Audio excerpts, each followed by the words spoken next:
হঠাৎ সামনে গিয়ে মায়ের চরণ ছুঁয়ে দেব। দূর থেকে শুধু চোখের জলেতে মার রাঙা পা ধুয়ে দেব।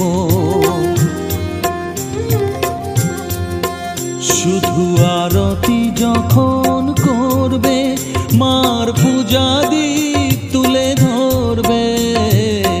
আরতি যখন করবে মার পূজা দীপ তুলে ধরবে। আমাকে দেখতে দিও মায়ের একটু হাসি, মায়ের একটু হাসি। আমায়